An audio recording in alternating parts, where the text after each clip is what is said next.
Oh, no, but thank you for reminding us.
Yeah, I'm ready.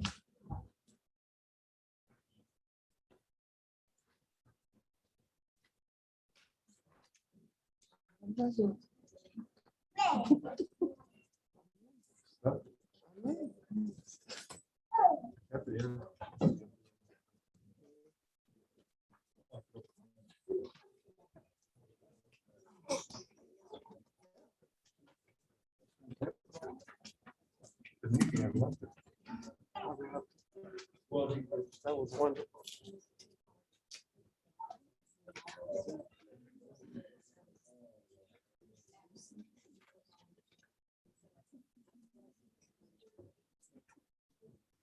Good evening. Welcome to the Board of Education business meeting. And to start off, we're going to have the pledge of allegiance with the students and staff from Marvin Elementary School, which is our school for month. So let's come on up. Welcome.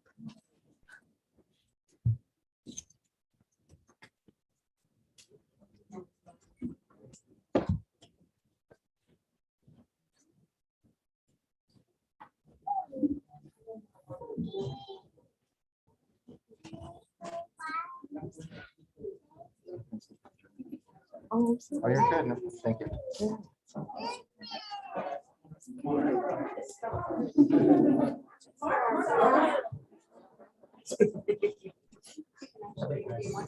Up there. To the flag of the United States of America and to the republic for which it stands, one nation, under God, indivisible, with liberty and justice for all.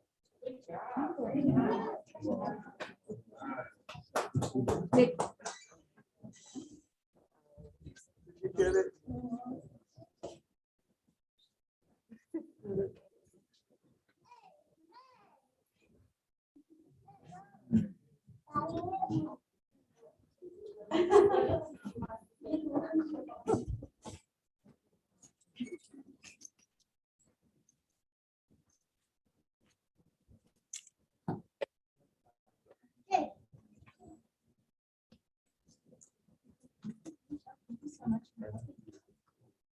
Good evening, everybody.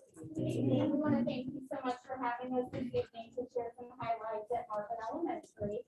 I want to introduce the stars that I brought with me this evening. So we'll start left to right. I have Miss Maggie Greenwald, one of my fourth grade teachers from Marvin. I have Dylan Blitzman, another fourth grade student from Marvin. Hayden Campbell, another fourth grade student, and it's Dr. Thurman, our assistant principal, and my name is Ieps. So we are excited to be here this evening to highlight some things here at Marvin. So this is the vision of the school district, and if you look there, there's two words. The one word is repeated twice, and that's developing leaders and lead lives of personal integrity and fulfillment. And at Marvin, we feel like we really focus on creating leaders. We aligned our as universals so that we're creating leaders within the school, but then in the CPL model and our data binders and goal setting, we're trying to teach them the skills they need. Our presentation this evening aligns with our district mission in that we are ensuring that learning is happening in our building in a supportive manner, environment that enables our students to think critically and develop the skills that are necessary for them to be successful in this diverse society that we are living in. And this is our connection to the equity statement. And what it boils down to is we want to meet the learners wherever they are, but also push them to learn at high levels, no matter where they start. So in alignment with our building goals this school year, we've been focusing on creating learner-centered classrooms. And through that, learner-centered classrooms, we want to develop students who are self-sufficient in their learning and that take ownership and independence within their learning. And we're doing that by creating ensuring that we're student-friendly, clear learning targets in every subject area, every lesson that our teachers teach in the classroom, assisting learners to respond to and monitor and reflect upon their progress within their personal learning goals, as well as providing specific feedback to them along the way frequently to help guide them in creating the pathway to success in their learning. So this evening, you will hear from our Marvin Stars, as well as a fourth grade teacher, on what this looks like and where we are in this journey of creating learning. I just want to start off by saying how proud I am of these two. They've been working on this all week long and using some of their free time to practice. And they asked if they could write notes. I said, of course you can. Whatever you can, they practiced like 5 or 6 times. So they've just worked really hard. So I'm super proud of them. So in my classroom, I make sure that I have the learning targets for every subject. And before we started subject, students would share the learning targets to each other or say it out loud in front of the class. And one big thing that we've done this year that I felt super successful in is so Marvin is doing it this way for class. Dylan is actually in my class, but Hayden is just in my math class. So at the beginning of the school year, we kind of gave them a pre-assessment and saw where they were at what level. So we split them up by level. So that's just really, really helped me and helped me become prepared for their independent work time. Hayden is going to show you kind of what that looks like in math class, but what happens is they have a progression page with all of the targets that they're going to learn for the whole school year. And Hayden, for example, is already mastered what would be 4th grade, and so he's ready to move on to 5th grade without me having to be there or give him something. And so just having that focused group and that certain level of students has really helped me be super intentional with my planning. Sometimes I feel like I give a 4th grade target and I'm just like I have these kids that are ready to move on, but I kind of give all my focus to these kids to get there. And they are just ready to move on without me having to give them something or guide them. And one thing that they do during their independent work time is in the last 15 minutes of our math class, they came up with a new target line. And so they know that they can get out their progression page, which Hayden's going to show you, and they can kind of start wherever they left off. And one of the things that they have to do is give pass my Excel skills and then do some sort of exit slip. And then they can progress or monitor their progress and see where they're at and if they're ready to move on. And so giving them those formative assessments is letting me check in every kid on every skill that they're learning in math. And sometimes it's 5 minutes, sometimes they might need a little bit more help. And then at the very end, they self-assess on each math skill and see kind of how they're feeling on it, and if they might need to go back.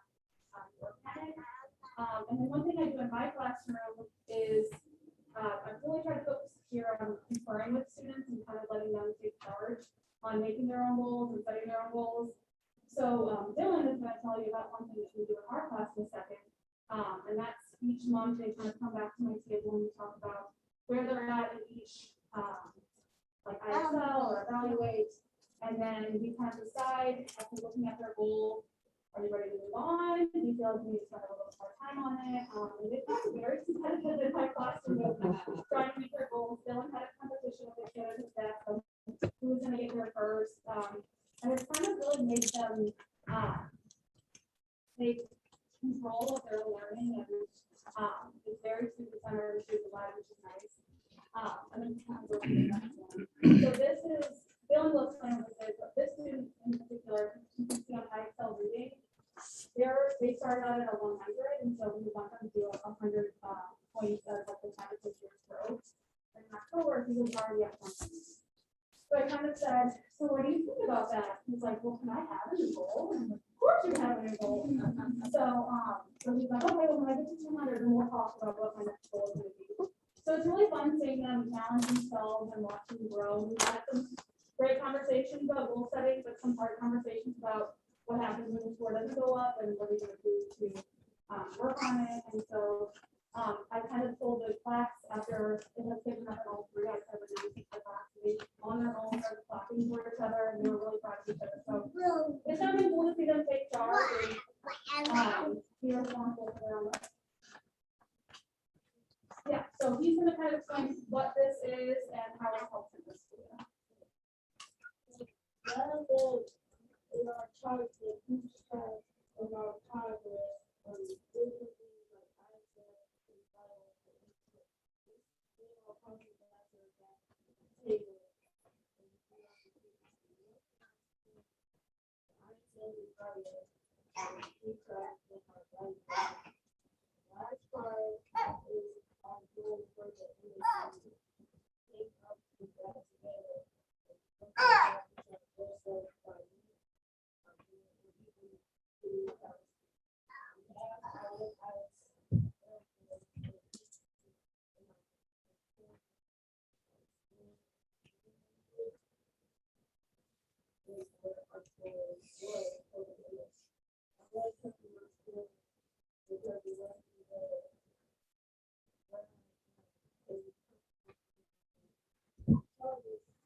I was so proud of myself to see that I'm going to do this. I also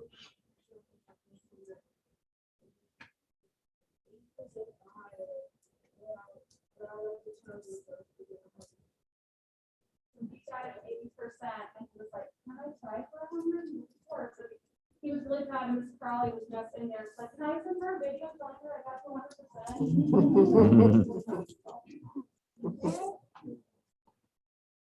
So this is kind of one of the skills you can see the top is I'm learning how to multiply large numbers. So 1.0 would be like I taught it to them. A 2.0 would be I'm learning it. A 3.0 is where we want them to be at the end of the year, and then if they're ready, they can move on to 4.0, which would be past right over the year.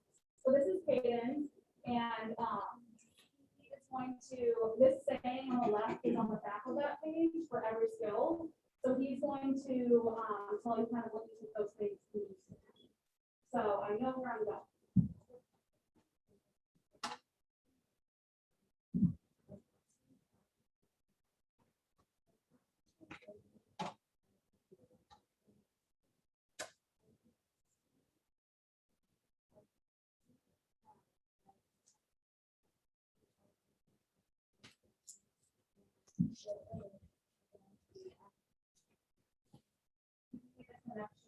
We're learning how to compare factors right now, but I'm going to use that later on because I can see in a couple of months we're going to be adding this tracking test. The next one is I have the tools for the journey.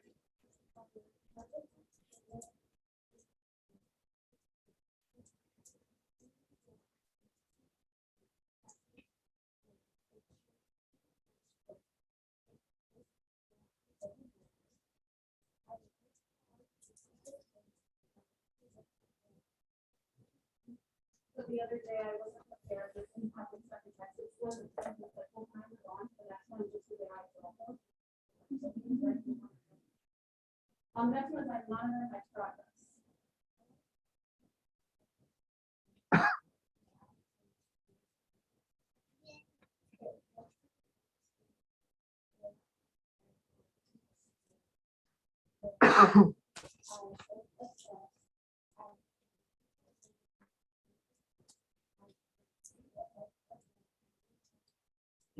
So we had a site on one of our things like, I think that means later on, I can go back and recheck that one a little bit to make sure I get it. I recognize when I'm ready for what's next.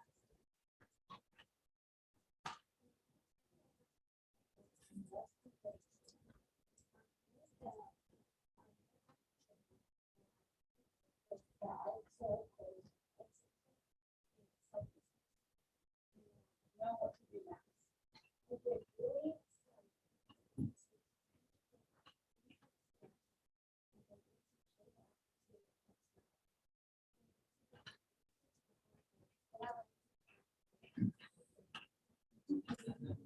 So for this one, we finished this 2.0, so on the front page, it's gonna go to the next one. He was able to shade up to a 2.0, and then you can see the husky on the 3.0, which is where he wants to get by the end of the year. So we finished everything at 2.0, so he was able to shade up.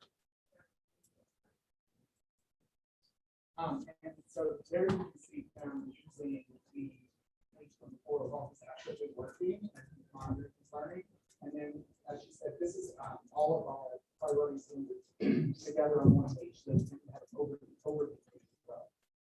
And you know, we're trying to, I think you can hear the pride in our work. And that's something we really are wanting them to take that ownership and have that intrinsic motivation. And you know, sometimes that's some healthy competition, but not only with their peers, but I think with themselves. This is just another example. As you've heard, we're doing this in the classroom, not only in reading, but also in math through our competency-based learning model. We're doing this building out kindergarten through fifth grade. So these are our lowest learners are reading this as well. And this is an example of a goal setting sheet where a student has set goals for themselves, and then on the bottom part, you can see how they're tracking their goals. This isn't a reading intervention classroom. So not only are they doing it in their like classroom, but also for any other services that they are. So I'm really proud of our Marvin stars, and like they said, this is something that we really delved into this year and made a goal in our building. In alignment now with competency-based learning, which is what's best for kids. And so we are not exactly where we want to be yet, but you know, we are definitely starting that journey. Really instilling the intrinsic motivation, the ownership of keeping our students learning. We want them to know where they're going. We want them to know where they are and be in charge of tracking that, and really using this as a facilitator. To them track that, reset goals, and just really putting it back on the student. That's what's best for them. So in closing, we'll continue this work, and hopefully our students will continue to grow in that and be excited about learning, be passionate about it, but also be Said we're not really working anything to create our own data building. Model the progression where we're going. Are there any questions?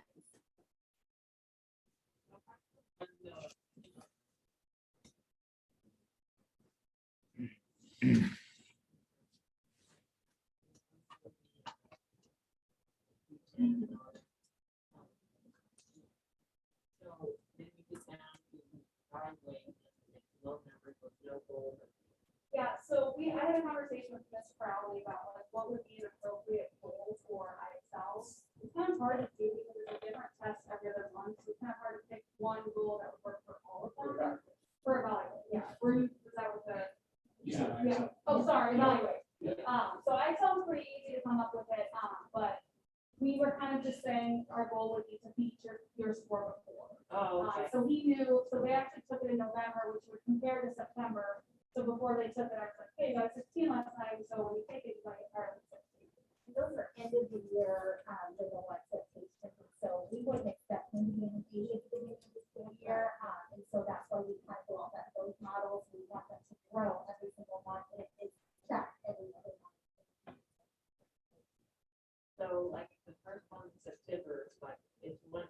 so you're saying that the goal by the end of the year is to be 100 points more. Yeah, we say 100 points to be added to the program. For this student, they are below level, so it'd be great to see more than 260, but if they grow 160 to be first grade, 200 to second grade, so that student would be doing a whole grade level growth if they got that. So Dylan and, I'm sorry. So are all the kids in your class, are they all like excited like you guys are about all this? They were like, we're thinking about the competition.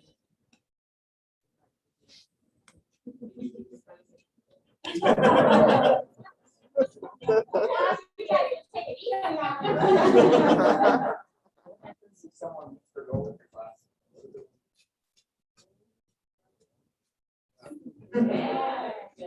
That was all them. I didn't say like, I heard each other, it's like, hey, so-and-so went up and all three and they started talking. So Dylan and Kate, if you just say, like, so how is this different? You've done a great job of presenting what it is. When you were at Marvin and you weren't doing this goal setting work, how is it different now? Let's compare it to what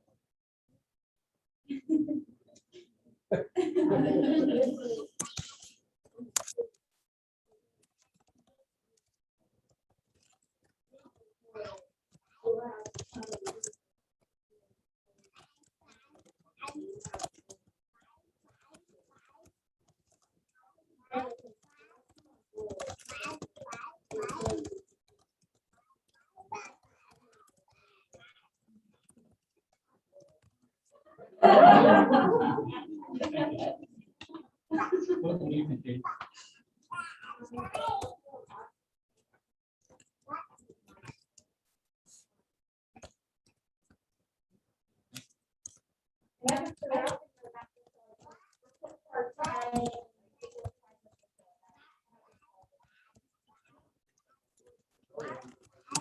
We're also saying those, getting in those habits of coming back to it and repeating it, not making it check box. But this is also, So this, proficiency scale, is what we have used. In our public income evaluation. So we would like to be able to pull that down together, subject areas as well, but this specific,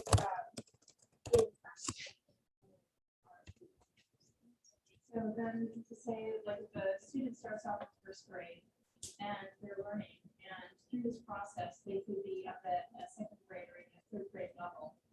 But, and then we just continue on to the next year as well. Just kind of explain kind of the process. yeah, and I know we're just in the early phases of it, and, the CNI or the curriculum instruction department has been fantastic in supporting this work, and helping us develop these proficiency skills. So as we move through, we hope to have more at each grade level, every single year, so that if we have a fourth grade student that is working well with third grade level, he can have that, or vice versa.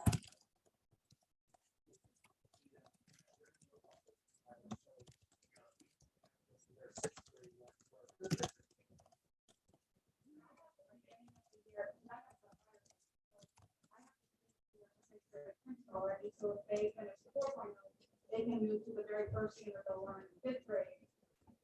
The 2.0, so that they can go more. And I don't really know, so- I really have like CDL has really made me reflect, just like on my teaching, and it was really difficult before. Just I might have like first grade all the way to seventh grade math, which is really overwhelming when you're trying to teach every kid. But when it's narrowed down, at least for our school, to having just specific kids, I can look at what I'm supposed to teach in the conflict and start investing in the classroom this week. And as a grade, you can kind of look at it and I can say, okay, I'm gonna do this, but I can go up here, and then this teacher's saying, I'm gonna do this, but I can kind of go back here. I just feel like my planning, at least for math, is so much more intentional and specific. And I know my kids so much better, and I don't feel like I'm missing out on either end, which is really unfortunate, so. No, I'm glad to see it in the works. So I have, so I have a question for you. Do you get excited when you leave and go home and tell your family how where you are?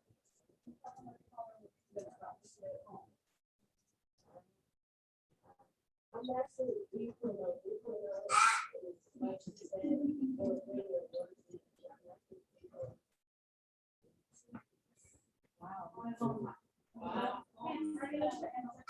Okay, we're totally, we'll get there tomorrow, we'll get there tomorrow.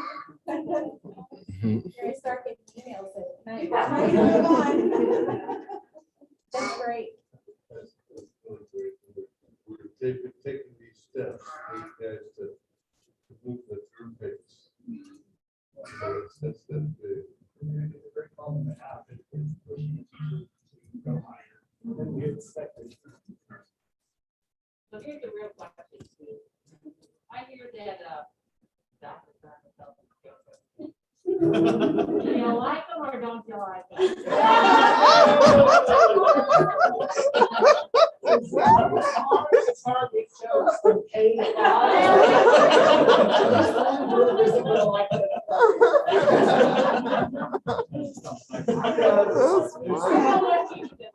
Okay. Yeah, guys. Seems like everybody's going to step it up a little bit, eh? Maybe track some data on. We have the kids coming to us with jokes. Oh, yeah. I could post a couple of jokes every day, so. There you go. So board members, there's some great Marvin's Mountain School around CBL.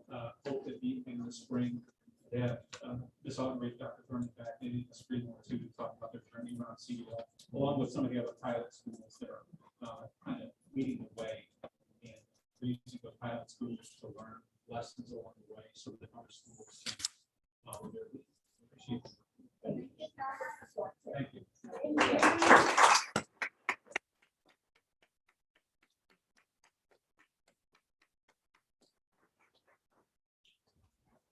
What's the matter?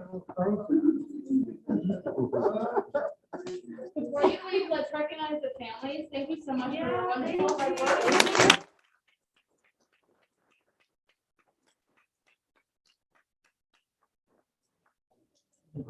Yeah. After, we'll go out after. You got stuff. Yeah.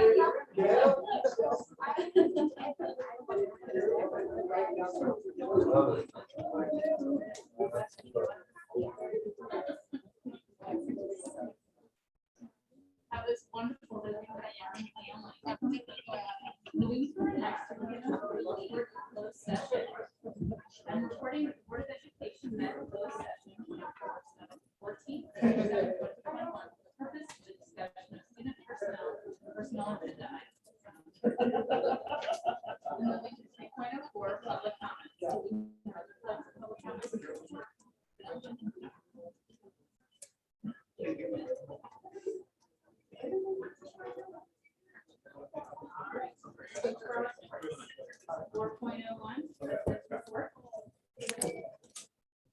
After 16 seasons as the top sled hockey goaltender in the world, 2007 Ritenour graduate Stephen Cash announced his retirement from international competition on October 25th. During his illustrious career, he won 3 gold medals and 1 bronze medal and has represented the United States in 4 Paralympic Winter Games. He has also played in 8 World Championships and has appeared in more than 150 games for Team USA. He was inducted into the Ritenour Hall of Fame in 2015 and was also the featured speaker at the 2015 employee convocation with Pro Football Hall of Fame member Isaac Bruce and Build-A-Bear founder Maxine Clark. He has given back to our district and community by serving on the board of directors for the Ritenour Pride and Promise Foundation.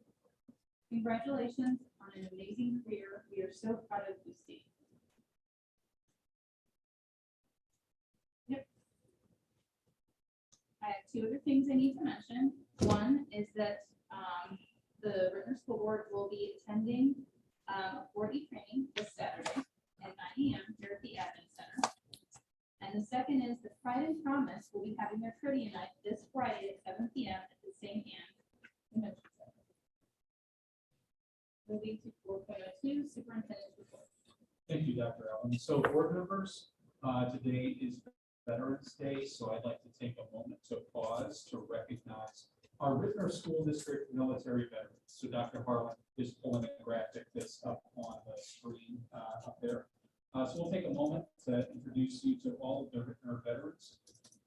First veteran on the left is Miss Brittany Swanson. Miss Swanson is a substitute teacher at Booter Elementary School. Miss Swanson, back to the prior slide. Miss Swanson is a Ritenour grad, also was a student at Booter. So Miss Swanson is an active reservist in the U.S. Army Reserves. Next to Ms. Swanson is Assistant Principal at High School, Mr. Chris Isaacs. Mr. Isaacs was a sergeant in the U.S. Army from 1990 to 1990. Next to Mr. Isaacs, Marvin Elementary third grade teacher, Mr. Dion Johnson. Mr. Johnson was an E4 specialist in the Army from 1990 to 94. He was deployed to Saudi Arabia and Iraq as a part of Desert Storm. Mr. Johnson says military experience taught me all about hard work, dedication, and commitment to excellence. Next to Mr. Johnson, we have Mr. Adians. Mr. Adians is a English language arts teacher at Hake Middle School. Mr. Adians was also a finalist for the Missouri State Teacher of the Year. Mr. Adians served as an E4 specialist in the Army, focused on linguistics, 1972 to 1975. In that group shot is long-term substitute teacher, Mr. Scott Both, from Hake Middle School. Mr. Both was a sergeant first class in the Army from 87 to 2008. During his service, he helped to develop the plans for the second invasion into Iraq. And his specialty was nuclear biological.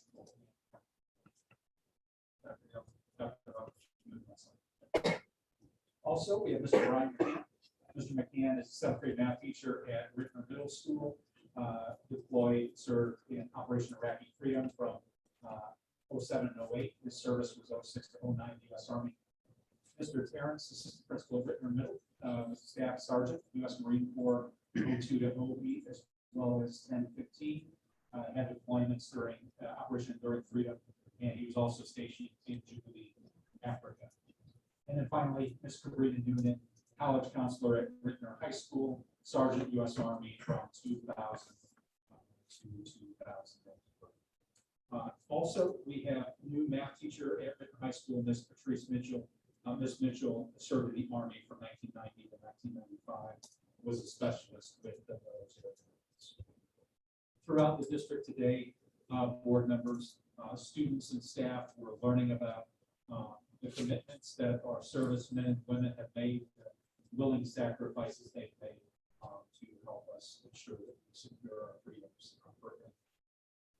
So just wanted to thank Doug and the team for all the work they did to recognize our vets here. Also, Scott Linney, I apologize. Scott Linney is with, he's an SSD resource teacher. Mr. Linney served as a petty officer, first class in the Navy from 99 through 2021. After retiring, he served as a resource teacher with special deployed to Afghanistan in 2012. So thank you to all of our veterans for their service. Who's my report?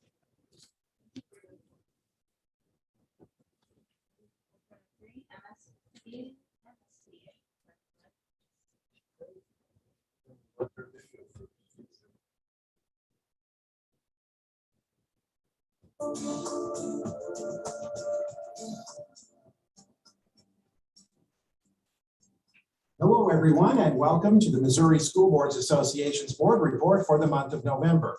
We thank you for the opportunity to share some news and information during a few minutes of your board meeting.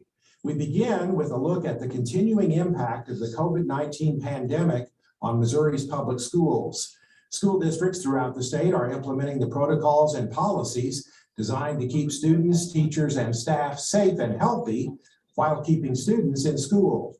The new director of the Missouri Department of Health and Senior Services, Dawn Karoff, tells us one new option aimed at keeping students in school following an exposure to COVID-19 is called Test to Stay.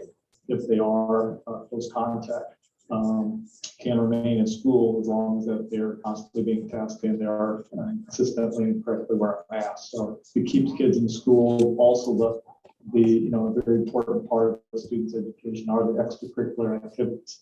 And the test to stay also allows them to participate in those activities. So yeah, it's just another option for schools to keep kids in the classroom. Karoff says it's also important to take precautions against the seasonal flu as the weather turns colder. He says we can't count on another mild flu season this year. And our fear is that people say, well, it's just going to be another mild year, but we can't predict that now. And certainly as students and teachers, parents are starting to get more indoors because it's starting to get a little cooler out. It's particularly worrisome. And now's really the time to get vaccinated. It takes a few weeks for the really full coverage from the influenza vaccine. We're getting close to Thanksgiving. So obviously now's the time that students, parents, teachers should get their annual influenza vaccine. Updated school guidance for COVID-19 is posted on the Department of Elementary and Secondary Education's website. School districts throughout the state are continuing to struggle with the shortage of teachers. A new effort to recruit and retain teachers sponsored by the Department of Elementary and Secondary Education is called Teach Missouri. Its goals are to elevate the teaching profession, improve the perception of being a teacher, attract the next generation of Missouri teachers, and develop a statewide recruitment system. Here's a public service announcement produced for Teach Missouri. You make a great teacher. Teach has all you need to get started for free. On teach.org, you can search for state-approved teaching programs around the country and find in-person, online, and hybrid certification courses that fit you and your schedule. You can also find resources like stories from real teachers, information about financial aid options, teacher pay, certification how-to guides, and a personalized to-do checklist. If you have any questions, you can talk to our teacher coaches. Subscribe to get all these resources and more. You can find out more about how to become a teacher in Missouri by visiting missouri.teach.org. It won't be long until the Missouri General Assembly convenes for its 2022 regular session in January. Education issues are likely to be the subject of considerable discussion, as is the case most years in the Missouri legislature. The MSBA Board of Directors has approved legislative priorities for the session, including opposition to vouchers, tuition tax credits, or other programs that erode support for public schools, opposition to moving school board elections from April to November, and support for the expansion of and access to high-capacity broadband internet services throughout Missouri. Pre-filing of bills for the 2022 session will begin in early December. That's it for this month's edition of the MSBA Board Report. Thanks for allowing us to have some time at your board meeting, and so long from Columbia. With that, this last weekend gave us a good, clear perspective on where groups are. I think our group did a very good job in the program that we have with Propelling for our own teachers. A lot of feedback from people in the audience, different questions every day. One lady was just astounded at some of the years doing that. They even imagine doing it like this. Good to know again that we've shown again that again we're leading in a lot of different ways. Programs that we have in our school. Again, NSBA and NSBA are the ways that we can improve ourselves and learn about this stuff. Everyone, if you can't go to one of these things in person, the different sessions are on the website and will be so for a while. People are read up on some of them. One another, one see the minutes of the delegate assembly. I've been looking for them and give you a little insight on the contentious atmosphere that was there because they argued over this word or that word. But upcoming legislative session. With all that, I encourage everyone to keep current with the MSBA and NSBA and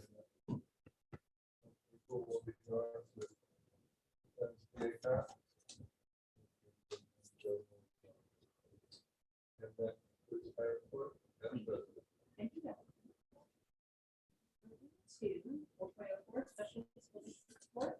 This is Ritenour.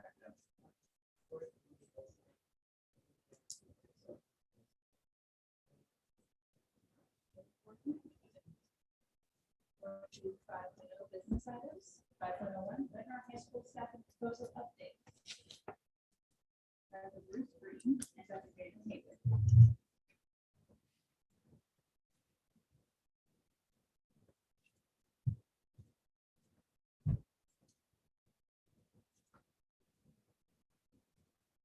Good evening.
So Dr. Green, Dr. Hager, coming to the board.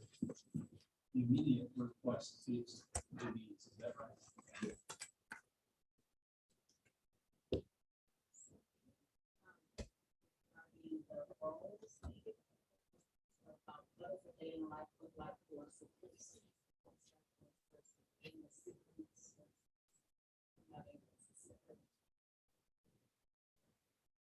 So just thinking about the structure of the school, so I tend to break down the high school in terms of structure, process, and people. Think about the actual kind of hierarchy, for lack of a better terminology. And then students would report directly to myself. The student support specialist would report to me. With the president committee specialist, currently our ISS, most of these individuals that would channel that way.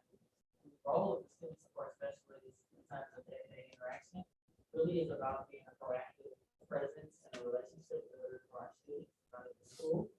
This individual will work a lot around observed practices, be a part of our counseling here, training, and really be able to support being a part of the CSS model or and so throughout the course of the day,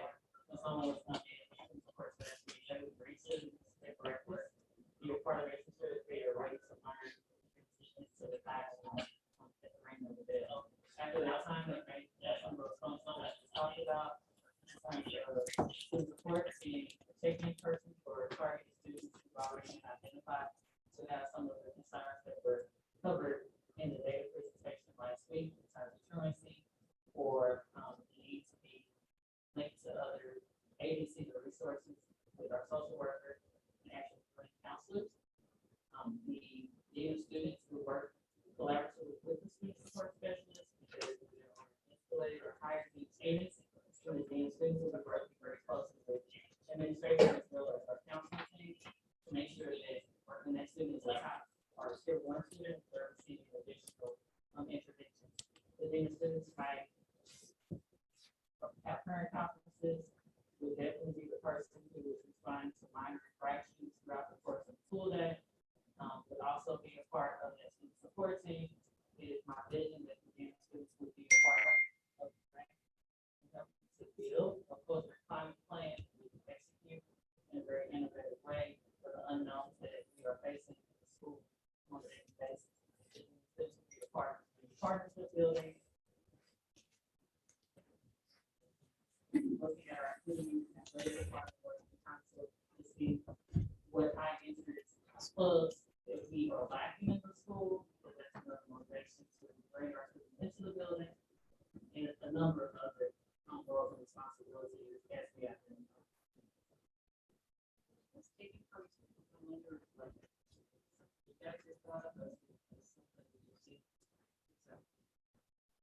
So in my prior personal trips, I always had a thing too, so it's something that I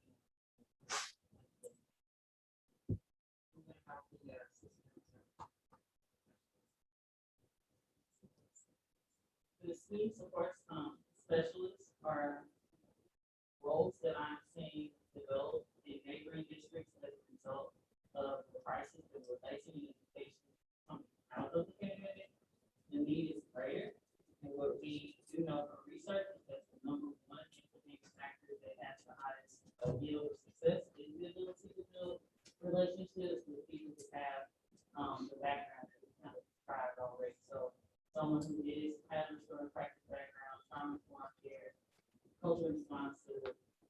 And I do want to stress the fact that I think in some of the conversations that we've had thus far, it appears that there are two lanes that are mutually exclusive. And I am a strong believer that both things have to coexist in order to have a high functioning school. So we don't want to eliminate the notion of accountability for students and the fact that choices become consequences. But we want to make sure that the structure that's in place in the building as we're issuing these consequences that are sort of happening through the lens of happening through the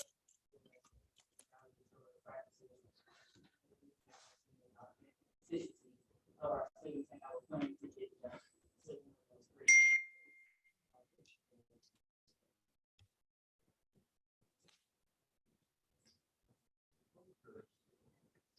Now, the security checkpoint has.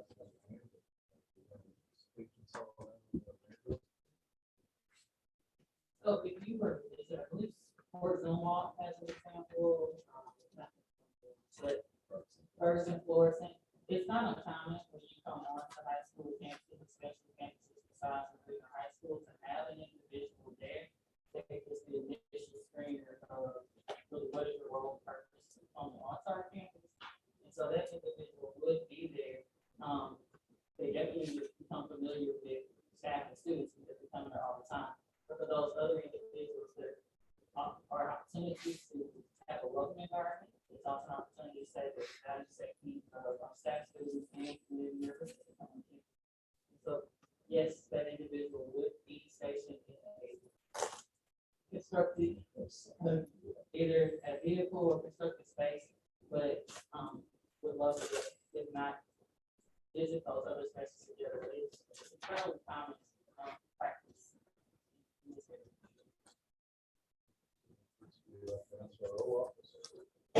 So it is, no, it is our design that this person would also be student support specialist type person. Not in this.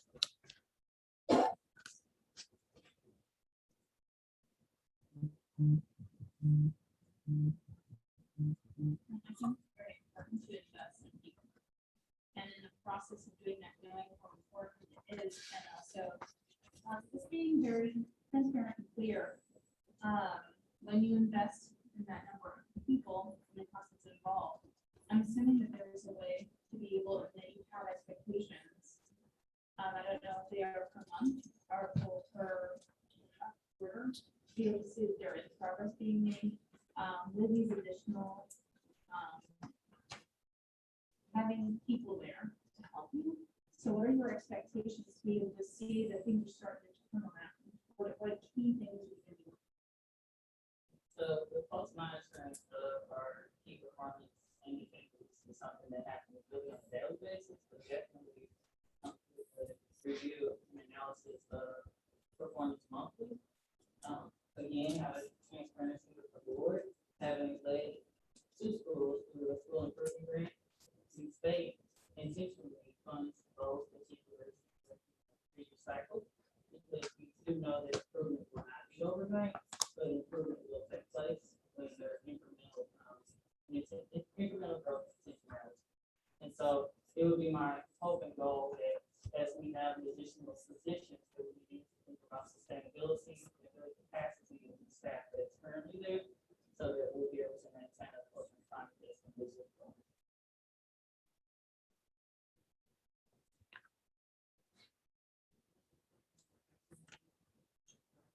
Be funded through ESSER funds. So I'd like to ask a question about the funding too. So is this just salary based? Does not do benefits? Yeah, so what's presented are the salaries. There are additional benefits that go along with it as well. Benefits can range an additional 20 to 25%.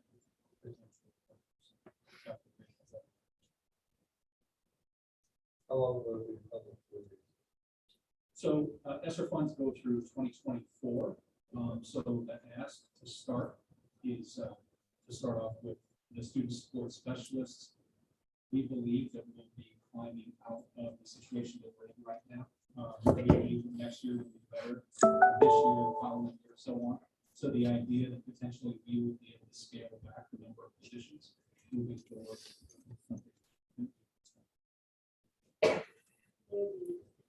Or through attrition or Yeah, always hope to use attrition to be able. And so do you also feel that this is a way to relieve a little bit of the stress on other people within the building that are doing these jobs and kind of stretch a little bit more past what their normal job is? Absolutely. Currently, a number of staff members are wearing multiple hats so that we can keep the operation of the school functioning. So I would like for us to be able to stick into our two simple functions per position and title. And I just think that this additional position will allow for that to happen.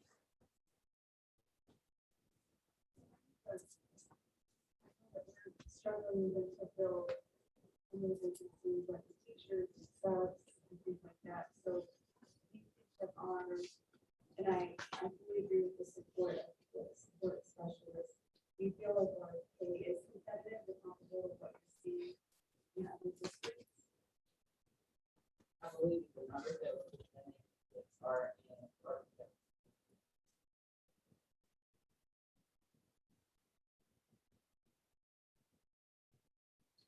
So this being a student's job, is that be then exclusive to the high school? Yes. So how does that be then?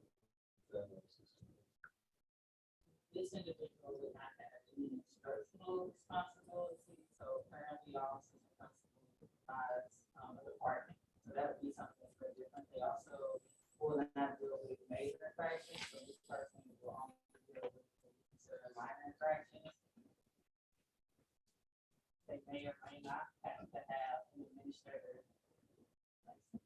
It is not hope to desire on the job description. Those are the major this.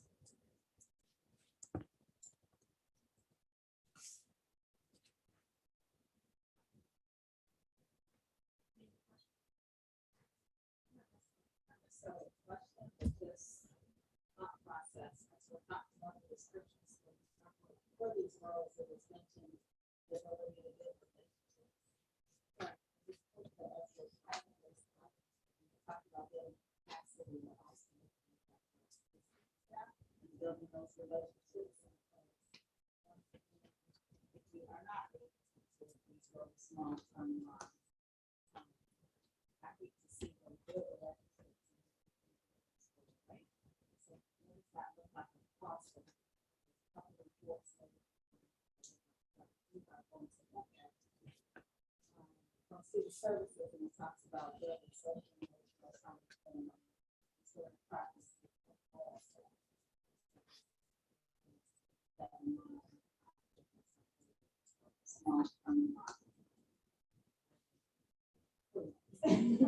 Correct.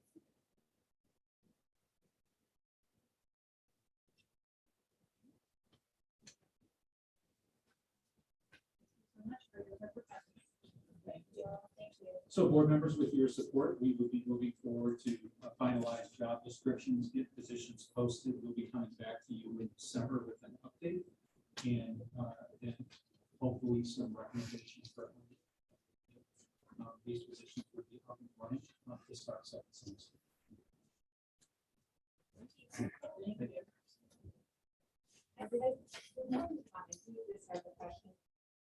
Are you hearing about other school districts doing this, like? Because there's not a, bunch of people out there.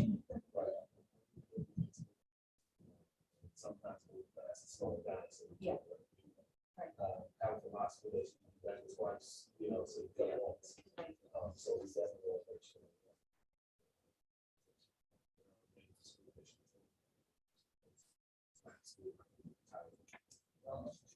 Well, so we definitely fast, but we don't want to so fast. I'll make sure some of these positions that at least internal candidates do a fair shake to all these things too.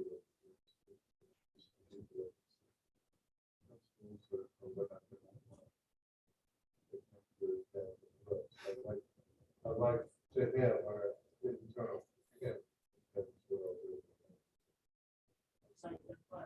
Yes. Yes. Thank you. Thank you. Link to comprehensive school. 2021-2022. That by me.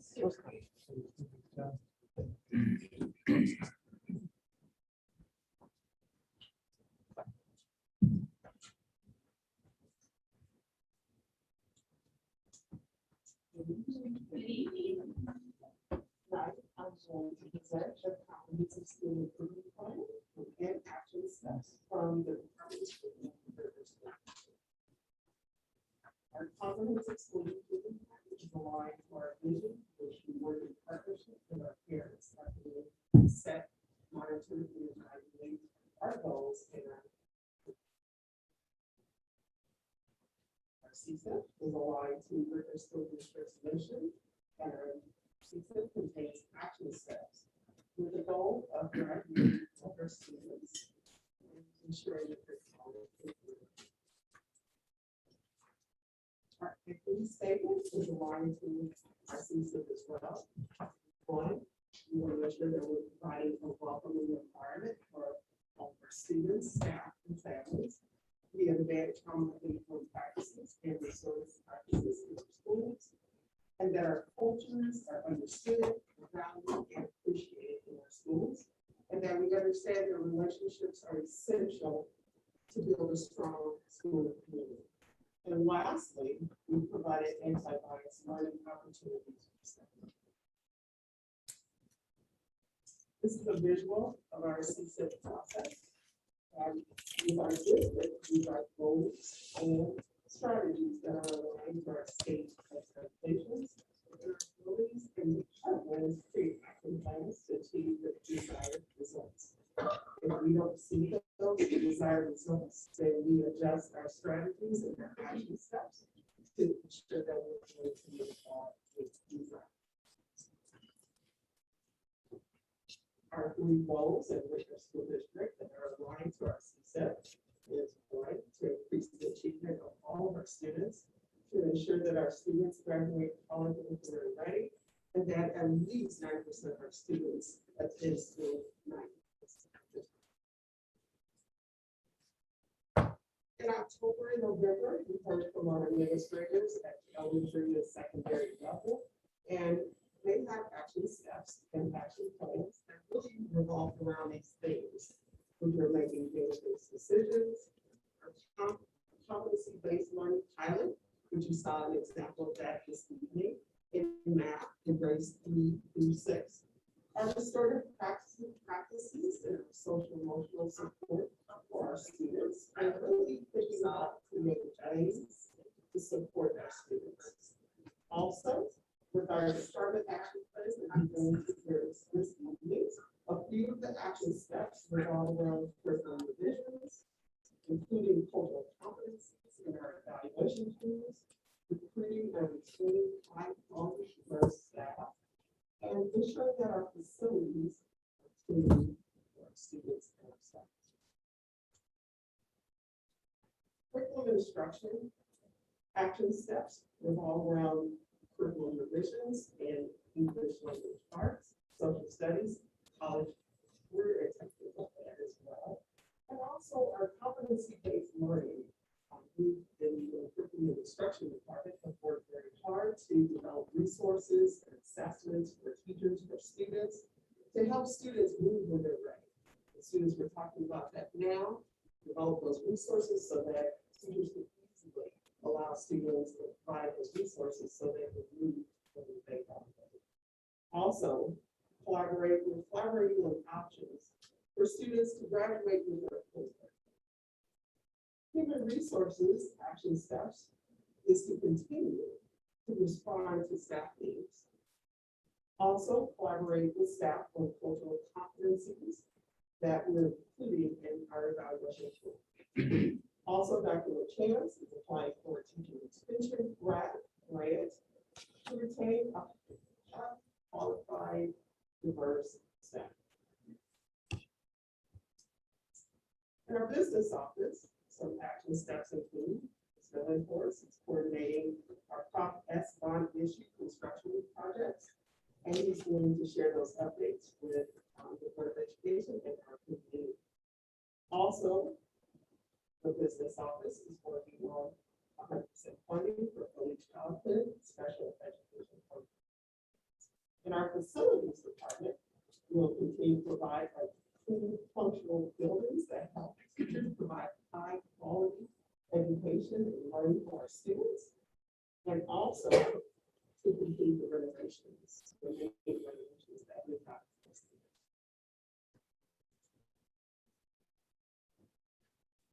Bigger adult education and literacy program will continue to increase the number of students that receive their high school equivalency exam, which is really important to help students receive higher incomes and post-secondary education opportunities. Also, our technology department will continue to put technology across the district in technology. Also, they will continue to support the district goals with technology. Also, Dr. Harlan is really looking for a filter system, a filter program, I should say, to support safety and well-being of our students.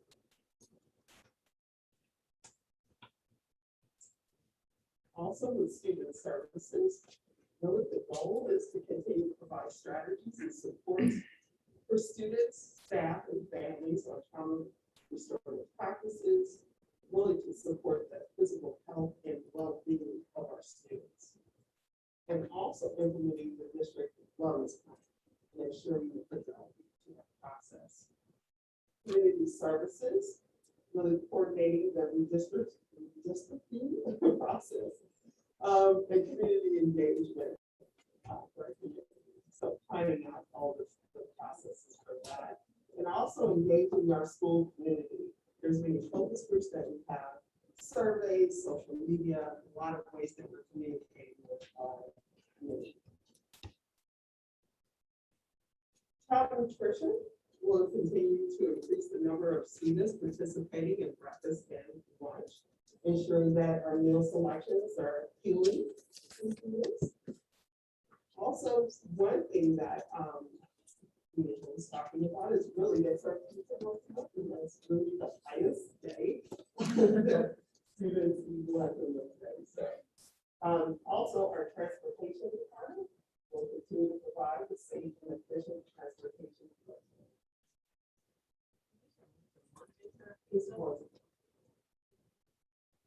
So that's the pizza from outside. Hey, you can't beat the hut, right? They say the lines are so long.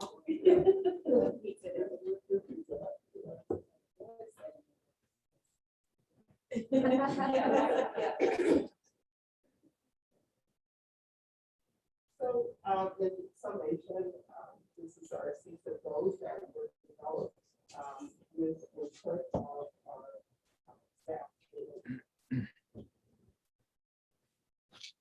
Questions? The board members, the progress towards these action steps, the outcomes are monitored every 30 days through a 30 planning process. That was one of Dr. Stewart's. So that's accomplished by building support administrators. That's Dr. Green, Ms. Hahn, as well as Dr. Stewart and Mr. Lindhurst that meet with heads of each of these programs. Also, later on this evening, I'll share with you one 90-day consultation on formats.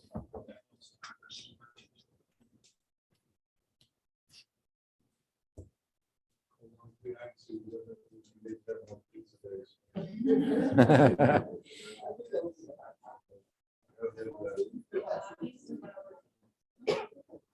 Other than that, I'd like to move that we approve the 2021-2022 comprehensive school improvement plan as presented.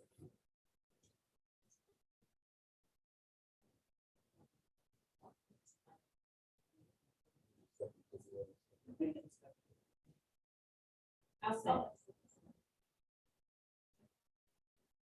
Any other comments? You can ask questions. In particular, with the professional learning, the high school, they were wanting, admin was wanting to do some training.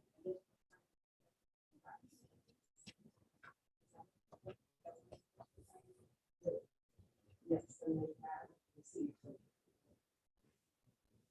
That request came up through Dr. Green. That was the assistant principals at our next school that asked theirs to focus on that. Work. A couple of assistant principals that talked about needing some additional training for taking it beyond this.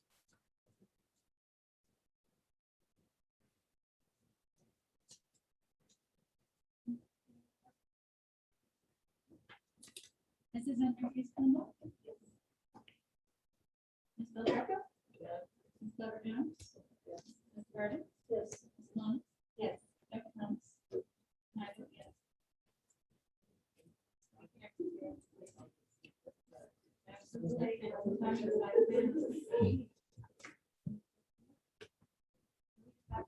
Accountability and instructional effectiveness report. The names are Ken, Mrs. Julie.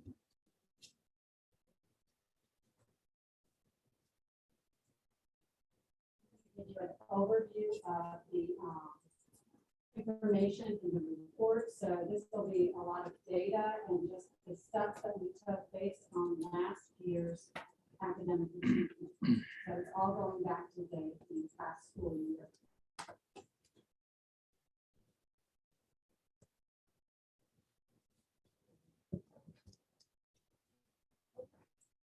So with these focus areas, our state accountability system measures accreditation based on these areas.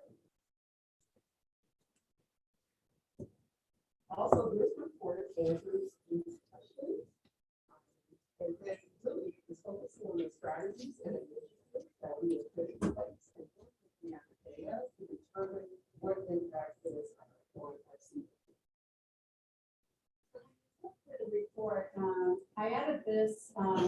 for historical purposes. So if we ever go back and look at how it was during the pandemic, because obviously this is going to be different hopefully than any other years that we had in education. Our year of focus was very different than we've had in the past. So thinking about, what did we do? We really did a lot of focus last year on health and well-being for students, but also making sure the staff was getting able to get vaccinated. Their rooms were ready to go. We made sure we had air filters in the rooms. We also looked at technology differently than we have in the past, which included our professional learning for staff, which focused mainly on technology, and making sure that our students were fed by going to their homes and out in the community. So looking at the state assessment results, and I shared this with you earlier in the year, you can see that our results were lower than the state. The state had slight drops, but Ritenour's drops were much greater than what the state had, which also shows that our gap has grown between Ritenour and the state in those areas of ELA, math, and science. When you're looking at these numbers, these are the percent proficient and advanced that were on the state assessment. And this pulls together all grade levels in our district grades 3 through high school who took those exams. Looking at grade level comparisons, you can see where math is significantly lower than ELA. It's the same in the state where you see math being lower, but our math is very low. And what we don't see on here too is our Algebra 2 score, which is at 8%, proficient or advanced, where the state's Algebra 2 is at 44% proficient or advanced. So that algebra area is still an area of concern, as well as all grade levels. I do want to point out that, again, Marion, as an elementary building, for the elementary, scored the highest in ELA and math. We were below the state in both areas, but they were the highest for our elementaries. And last year, Hake and Ritenour Middle were pretty much even with 28% proficient or advanced in ELA and about 16% in math. Science, remember, we only have grades 5, grade 8, and biology that are tested. You can see that we were lower than the state in science. Some of the action steps that we have to improve. And some of these action steps are just to review. We adopted the ELA resources to support ELA instruction. We're continuing our pilot with evidence-based learning across 4 schools, and we'll increase that number next year. We've increased the number of math teachers at the secondary level, and we also have professional development that we have planned this year, really focus on good instructional practices in science. We also have a partnership with my side with one of our teachers is helping to write curriculum or spaces science as well. And we also have a partnership with Washington University in math. Best practices at the middle school. So I'm going to review several specialized programs that we have in the packet of information in the report. You'll see that it goes into more details related to these areas. So I'm just going to give you a little snippet of what we have here.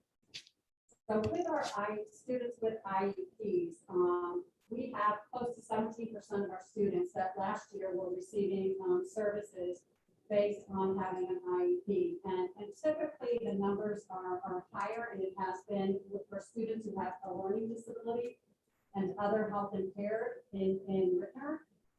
So areas that were higher than the state and also are in the area of autism and intellectual disability. So we see a higher number of students percentage-wise receiving services for those areas than the state. Another area of opportunity for us is that dropout rate for students with IEPs. 5.6% of our students who have IEPs did drop out. And you can see that for typically, if you're a student with an IEP, the graduation rate is going to take probably 5 years or so, because only 60% of them are graduating within that 4-year graduation rate. So this one says that we have less than the state.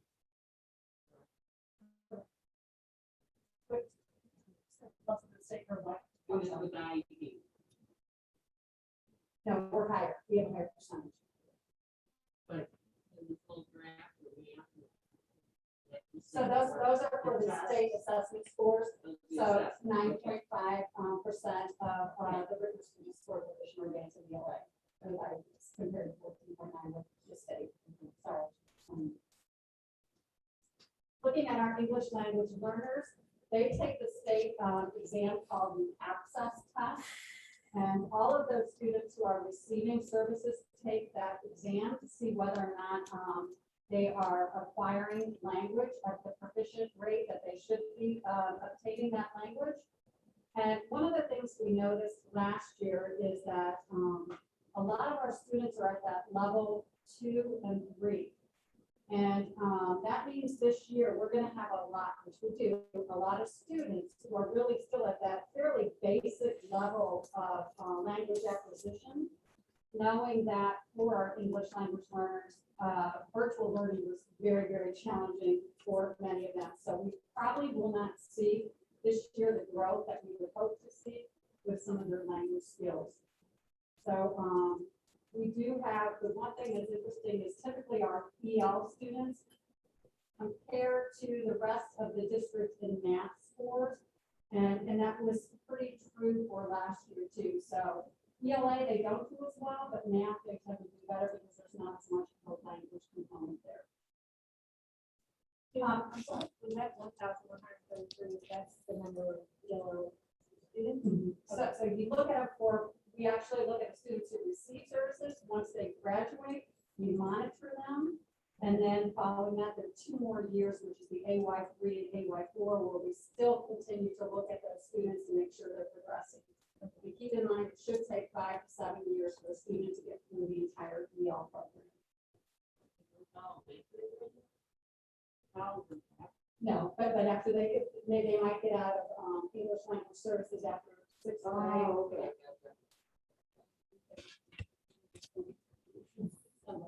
We follow this. Can't get rid of the written letters. So one of the areas that we look at also is what students are qualifying for gifted education and whether or not our demographics match the district demographics. One of the areas that we did improve on, I don't know if you remember, several years ago, our numbers were very high. Some of the elementary buildings were 12% was qualifying for the gifted education program. So we really tried to look at how is that different from one building to another. So they've done a good job of trying to really determine who is qualifying for the program. The one area of concern was even during the virtual learning, our students who were in the gifted program, only 54% of them were proficient or advanced in math, about 82% of them in ELA, and 57% in science. So that is much lower than we would see. Typically, it's in that 80%, 90% for those students who are in the gifted program to do better on the state assessments, but they were very low. Not very low, they were lower than expected. So providing academic supports last year, we had over 700 students who received interventions. We did not have the kindergarten transition program last year, obviously because we were not in school for most of the time. And we did see a drop in the number of reading plans for students in grade 4. And I think a lot of that is due to the fact that they were not in person for most of the year. Doesn't mean that all of those students were on target for reading, but just the number of plans decreased because we didn't have as many assessments or the data to show whether or not they needed it. I think we will see a significant increase this year. This slide lists the active steps that have in place to support this program.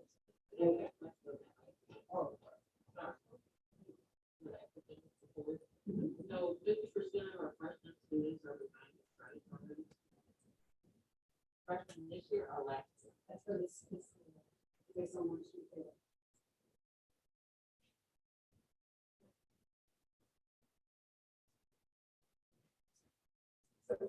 Several active steps that we have in place to support students with specialized programs. We continue to fund this and the cooperation structures that we have in place to collaborate with special school district at district building and classroom level. And we've also increased the number of staff that support students in the specialized program. So with the advanced placement exam, this is really looking at that college and career readiness piece. You can see we have continued to have significant drops in the number of students taking advanced placement tests. And even the number of students enrolled in some of the advanced placement courses. In order to get college credit on, you need to get a 3 through a 5 on the exam. And when we looked at the number of students who took the exam, we had 1 student that had a 5, and then 5 students had a 3. So we had a total of 6 students who took the exam that would actually qualify for college credit. One of the areas we need to focus on as well is that we tend to have more females than males taking some of the advanced placement courses. And our demographics are not matching our district demographics again here. And our average for students taking advanced placement out of a scale between 1 and 5, the average test exam is a 1.47. So that would not qualify them for college credit. Looking at dual credit, you can see that we have, this is seniors all through high school who have taken a dual credit class. And that is when your high school teachers teach a class on campus that would qualify for a college credit or a college related course. About 54% got an A or a B, which is what we look for our APR. And when we look at the students who are dually enrolled, those students that might be going to the community college or taking a class taught by a college professor or teacher, our number getting an A or B is actually higher. So those students that are going to the college campus tend to get a higher grade than those who are taking the class in the building.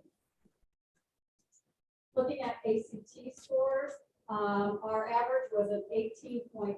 That's down from the previous year of a 19.1. Missouri's average was a 20.8. We had 194 students who took the ACT. And again, we have more females taking the ACT than males. We had 124 females taking the ACT. And our scores ranged on the ACT from an 11 to a 34. And the majority of our students fall in that 16 to 23 range while taking the ACT. 194.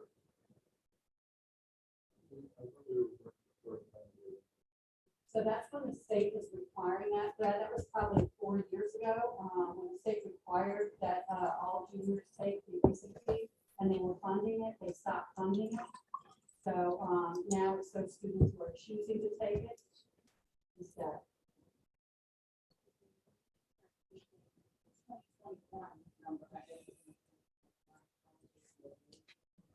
Absolutely. Yeah, I agree. So the ASVAB tested, you're going to see that our numbers tested jumped to 294. So that does not mean that 294 students were saying, I want to go into the military. However, we are giving the majority of students the ASVAB test in case they choose to go to the military. And 44% of those students who took that, the 294, passed the exam. They had to be 31 or higher. I think it's 31 would show whether or not you're qualified for a particular, some type of entry for that. How do they get notified of their score? I get the results back. Yeah, they take it at school. But like, is it mailed to the family at home, or is it? It depends. I mean, I think they might get some of that computerized. It's all computerized, so they probably get it right away, just like you can with your ACT. You can go online and look at that. Usually if they score very well, they'll get a call from the recruiter.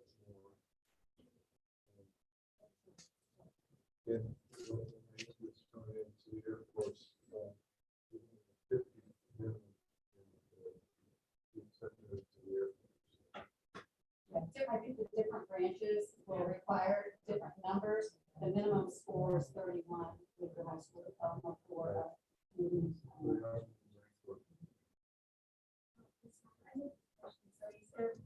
I don't understand where last students who took the ACT, the number, is it 194 took the ACT and 294 took this AS? Is this one funded, that testing, the ASVAB testing? That's funded. And actually, the ACT, we will give waivers for the ACT as well.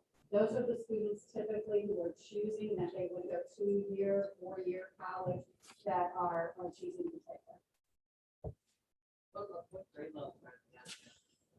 They take that in junior year. Some actually take it as early as sophomore, but they can take it sophomore and junior senior. So there's 294. Yeah, absolutely. Yeah.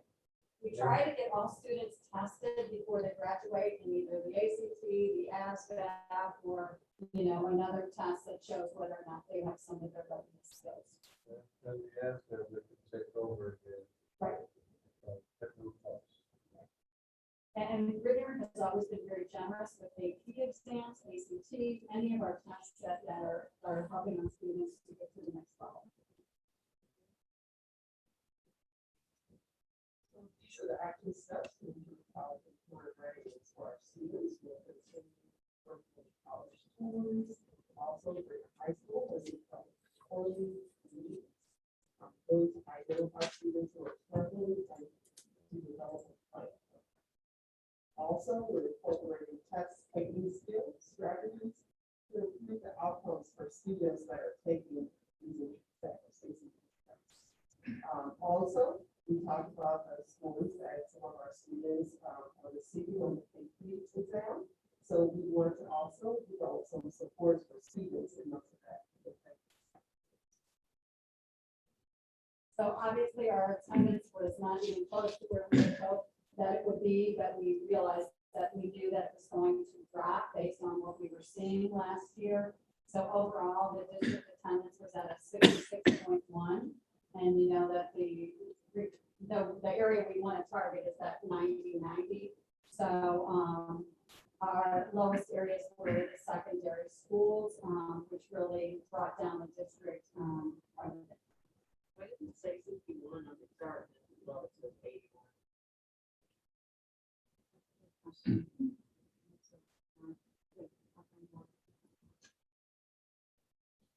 Attendance is very important.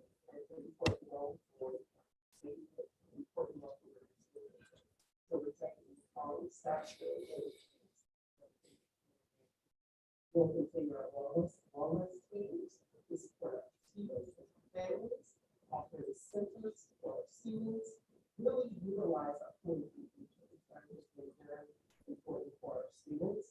Also continue to offer virtual academies to our students. And lastly, our secondary schools will continue to privilege to our schools. I think the graduation rate, our ideal graduation rate would be that 4-year rate. That's when you start as a freshman by the time you're a senior. Ours is at 66.9%. Our highest rate is our 7-year graduation rate at 84%. Another area that I want to point out is, and I don't want it to seem like I just keep comparing males or females, but it is significant that the female graduation rate is at 74% for 4 years, with the male at 58%. So it is an area that we need to look at, why that is and what we're doing to address that. An area that has been very positive is that our post-secondary options. Our students do have plans when they leave. They report that they're going to do the college career or military. So before we were really low at that area, and now we're at about 95% of the students can report, and when we follow up that they're doing something that they said they would be doing. Looking then again at where the graduation rates are based on demographics. The one area that we want to really look at where it's LEP, those are our English language learners. that would not be unusual, that would be lower for our IEP or English language learners that may take on some additional time based on some of the challenges they have. But these numbers are very low. So we want to make sure that we're also addressing that area. About 40 or about 50% of our students, though, have said or indicated that they are going to a 2 to 4 year college, which is an increase over the years that we've seen in the past. Dropout rate actually went down. We're at 4.6% compared to the state's level of 1.4. One of the things that we see is that our EL attendance rate is always very high across the board, but our Hispanic dropout rate is very high. Our Hispanic dropout rate is at 7.9% compared to Missouri's at 1.9. So that would be an indicator to us too that we need to really look at what does that look like and what kind of additional post-secondary options and support even while they're in high school we can add for our Hispanic students at the high school level. And again, our white dropout rate, which is much higher than the state at 3.7% compared to 0.9 with the state of Missouri. So we're also taking action steps to improve the graduation for our students. We've expanded Missouri's options for students in 2 sessions that would allow for students to participate in the program. Also, we've extended the opportunity for students in alternative education to participate in work-based learning options as well. We're also exploring the competency-based learning options for credit recovery for students that have an IEP and general education students. Also, we talked about that in the high school, how they implemented structures to monitor the grades of students every 5 weeks, and really develop a plan of action to support the students, whether that means tutoring, looking at the teachers that have high floating rate for students, really to really talk about those supports we can put in place for our students. Also, there's an additional staff member that has been put in place this year to support freshmen and sophomores to really for those students in development action plans at the freshman and sophomore.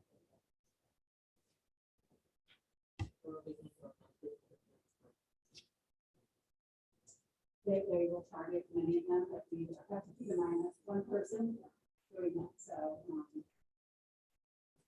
The freshmen don't feel the foundation. They're going to be rocking out and be part of the 7-year graduation. I guess I've been asking this so long, so I'm tired of saying it. When are we going to do something about the freshman load? When have we said enough? Those numbers don't change. The percentage is always the same. What could we do different? When are we going to do different? So that we can say we're making these freshmen as successful as we can. Because if they don't get a good foundation in the first year of high school, it steamrolls downhill very fast. The easiest classes they can take are one for their freshman year. And it doesn't get any easier after that. They're behind by 50%. They'll be behind the next year by 50%. The next year. And they're going to be like some of the people that we've talked about in closed session here. They're a junior and they have 10, 12 days. And any one of us would say the same thing there. What for? Why do you care anymore?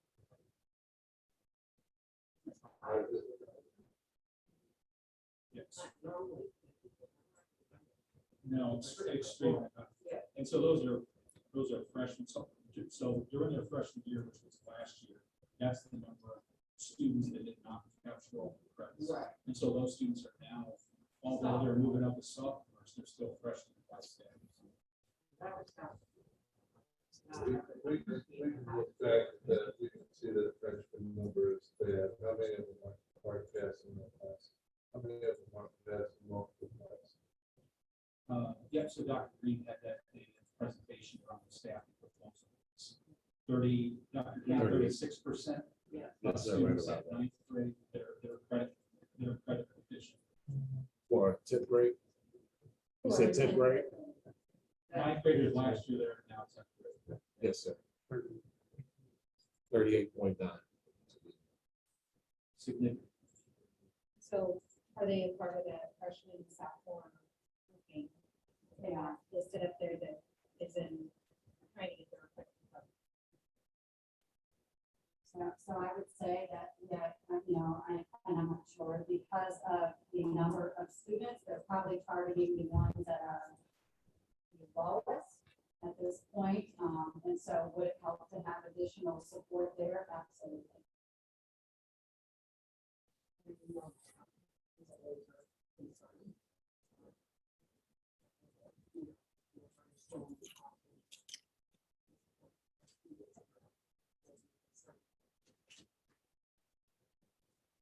And I think this last slide just really shows that we are monitoring this year.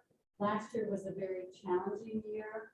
I tend to be a downer, it seems like, when I present the data. But we do have a lot of students that did very well during the pandemic.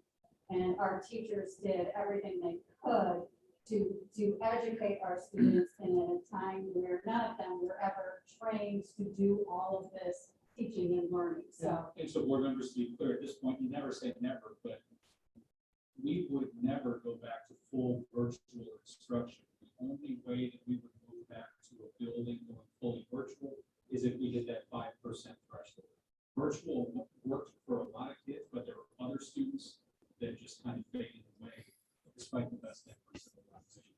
So the idea of going back full virtual district-wide from that experience, I don't know. That's why we're back 5 days in person. In conversations with principals and the data consultations, we're starting to see some data jump up in some buildings. And we need to see those monthly data. We need to see that data continuing to jump up every month because we've got ourselves. And we will. The problem is that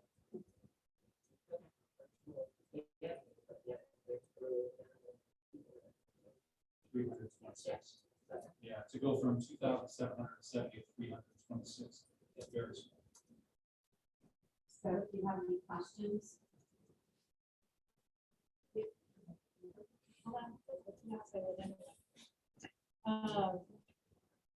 So you were talking about the dual credit and that the scoring is higher at Flow Valley compared to our teachers here. What are we doing to support the teachers who are teaching here so we can help bring up their? So keep in mind that we have fewer students doing the dual enrollment. So those students that are doing that, who are going to the college campus, maybe, let's say 45 students, about, 89% of their classes are A's or B's. So those do tend to be the students that are very, very serious about getting to college and doing that. A lot of the others that are doing the dual credit are just also maybe for the first time experiencing what is it like to take a college level course. Also, board members, as you see, 2018 was the year that the dual credit dual enrollment partnership really kicked in. Right? And so the more students that are taking dual credit dual enrollment are likely less to be taking AP classes. So it's not like, so we look at the decline in the number of AP classes. It's not like we want to go all dual credit all away from AP. We want to have both options because AP is high rigor. But when you see the decline in the number of AP tests and students, you can see the 2018. Large number of kids. And I strongly believe that we have a lot of students that could take dual credit, dual enrollment, and AP classes that are not taking them because they don't have enough confidence in themselves. I think they're fully capable of doing it, and we need to encourage them as much as possible. And then one other question I have is, do we still have the We have them, we haven't had them because of COVID. Thank you. And if you do get a chance to read through the report, I think you'll get much more information. Thank you.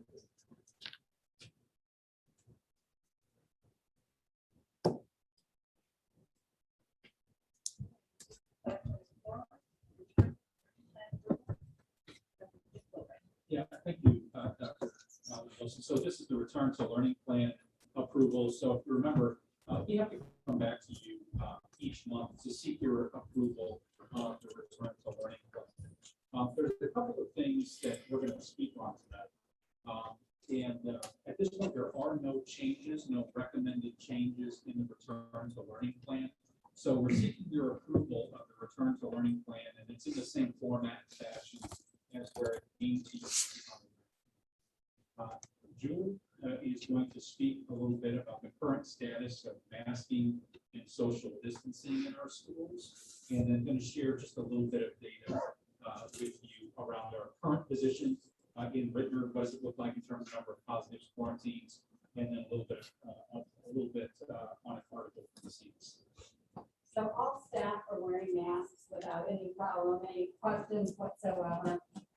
We do tend to see that elementary, the students are masking much better than at the secondary level. We know that there's some mask fatigue across the entire district. We understand that, but we also know that we want to avoid quarantines and any positivity rates. We do have a lot of reminders that we need to give to students about pulling their masks up. And I know that we go through a significant number of masks because we're out again. So what we're seeing is that the students will wear them, but oftentimes for many of them, it's the same students over and over, we have to give them masks. The students are not, very few of them are refusing, and if they do refuse, that is addressed. But we are not having any problems with students masking, and definitely not any problems with adults masking. The board members also, we continue to have air filtration and ionization in all of our schools. Mike Smith was going to be here with us tonight. He's away on family business. So Mr. Linhorst, I think, might be safe. Would you care to speak about air filtration and ionization? Yeah, the board will remember we purchased air purifiers for every classroom in the office. And ionization for all of our large rooftop units or the common units like cafeteria. So that helps kill virus and capture it in filters. So that is all with one of the CDC guidelines about ventilation. As we move forward for process projects as well as master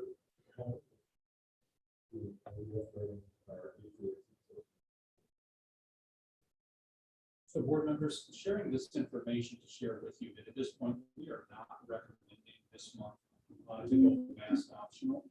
We are still recommending mandatory masking for all inside. Masks are not required outside. That's been the same as it's been each month this year. I tell you, there is a work group that meets every Thursday. That's a group of superintendents, a group of St. Louis County Department of Health officials, as well as other health officials from across the county that are looking at the conversation now, putting metrics together for what would it look like to go mask optional. And the timeline that they're considering is after winter break. So I hope to get the notes from the meeting this morning. To be able to share with you. I can share what it looks like in Ritenour right now. Currently, district-wide, we have 6 staff members that are COVID positive.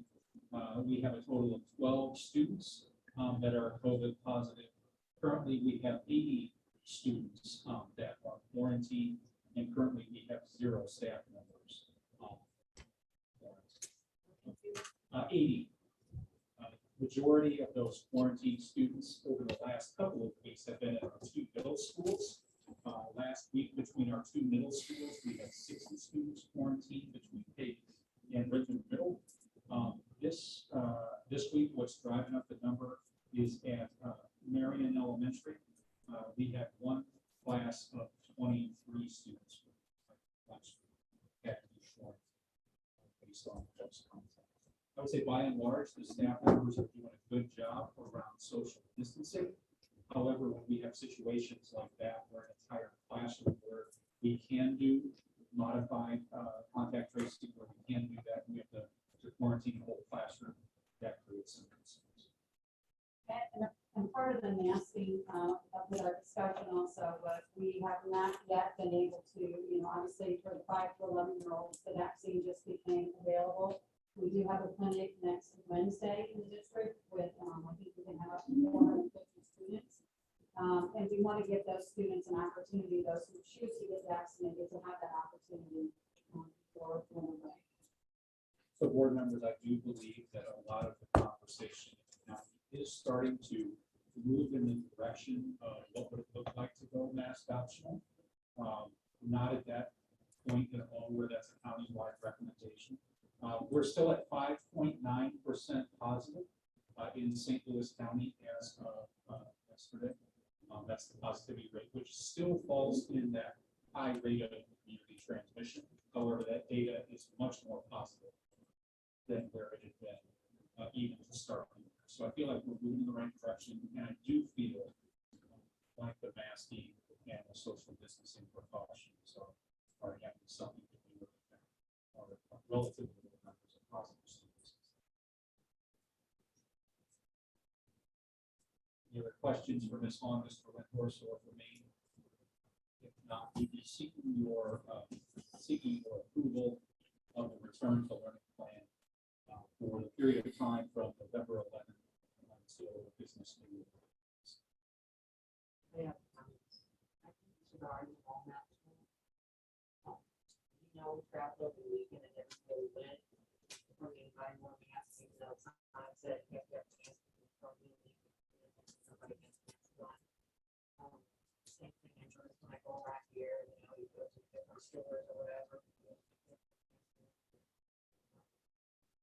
And even just different lessons on people. I don't agree with the making a whole class stay home. Just like the gentleman they said, once they test negative, they want to come back to school. I have 4 grandchildren who tested negative and they still have to stay out of school until the 22nd of November. That's something that's right. Luckily, the mothers will stay at home mothers, but lots of these people are not staying home. And it's a real burden for them. And I think we need to adopt the fact that if they test negative after how many days, I mean, 4 or 5 days after they've been exposed, then they can come back to school. I just don't agree with this plan. Those 2 things we can change. So I'm glad to see that we are headed toward maybe that optional. I know that in the schools, the kids are not always learning. And usually go through so many because a lot of them break it. They're outside in the recesses, they break or they lose them. Teachers can't be watchdogs. Like if teachers say, look, we can't be watchdogs and say, get your hands up, get your hands up, get along. They take precautions and when they're close contact, they say, hey,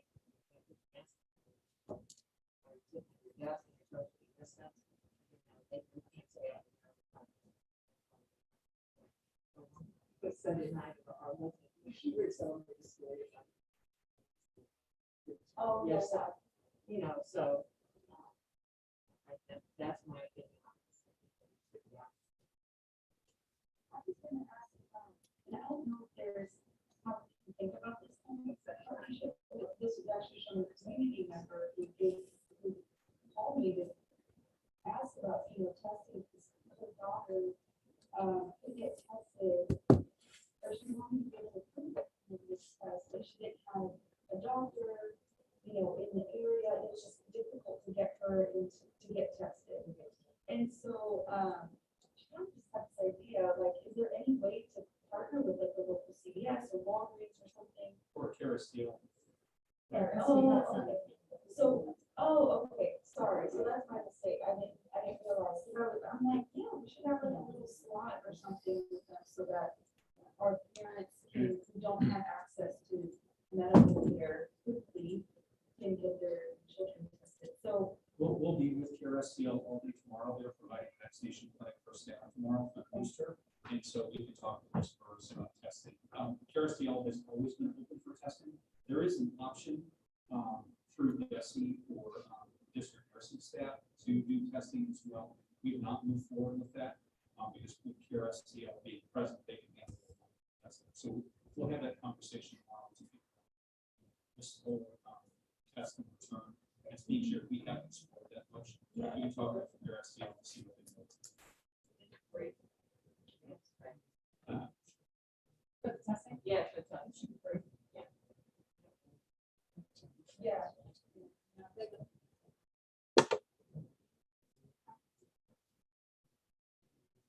I was on board with this until this last week. And I'm sorry, that just changed my mind. I was amongst leaders in education, people that should be cutting edge of all this, and the people that had these masks on were very much in the minority. We were in big ballrooms, we were in meeting rooms, we were in restaurants. And I understand there was no worry, there was something we got. The numbers that you just told us, if we do the same as those other people in our district, those are very small. Those are very small.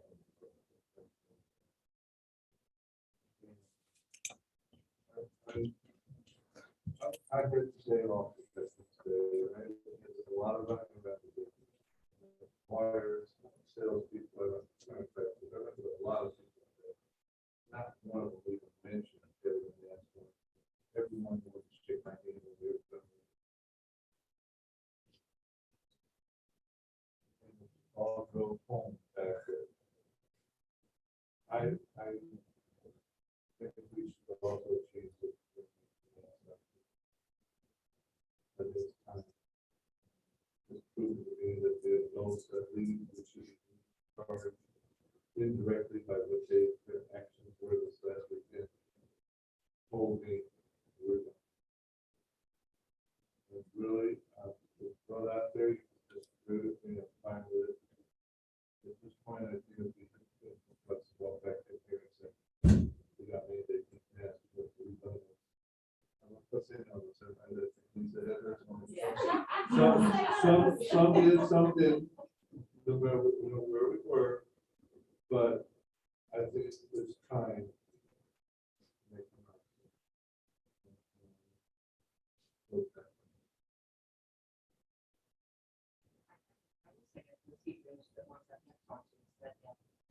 They feel that masks.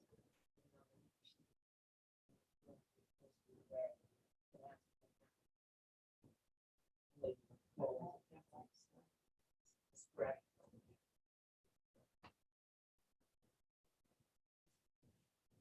Myself, personally, not as option.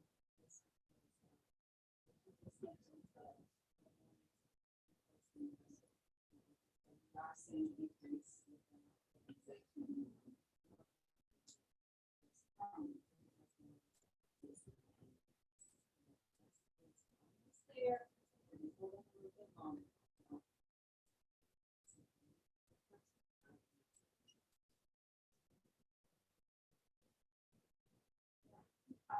So, actually, so my oldest, I believe, and I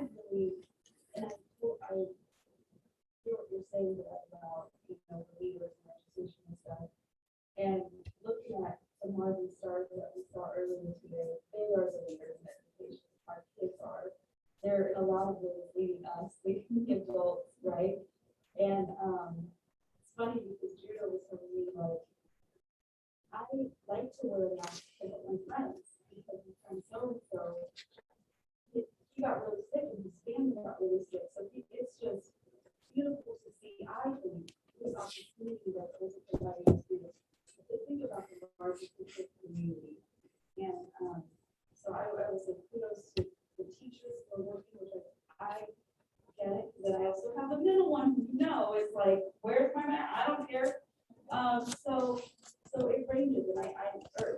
I get that, but I would just say, kudos to the kids, kudos for taking care of one another, and the teachers for doing their best, that's it. We're all just doing their best, right?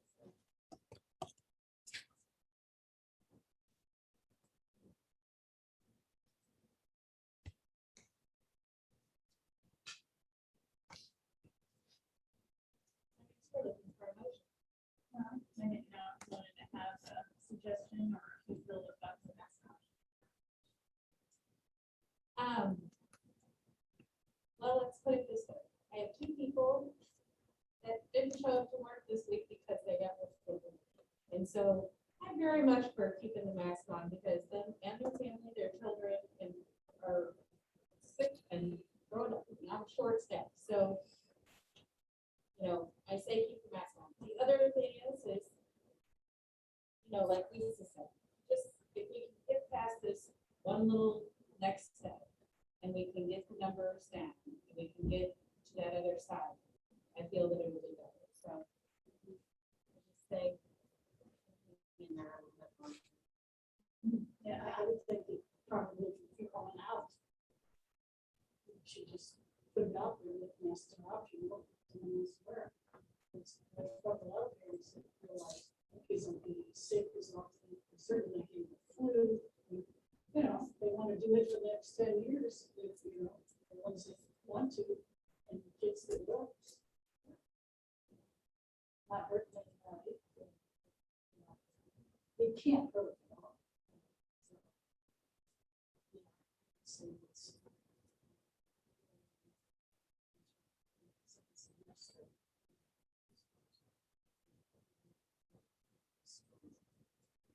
I would like to switch the stay at home. So it says if you for 5 days you test negative, then you tested negative. You're safe, right?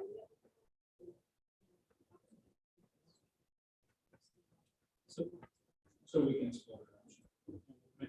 It's never been a part of the work that we've done. We can come back and ask them with the feedback. I think that's good. So, and I'm not just saying that. No, I mean, yeah, they were told last week that whole class that before. That's really understood. I think everybody's made their important points. Because I'm definitely on that fence, because I had COVID about 8 weeks ago.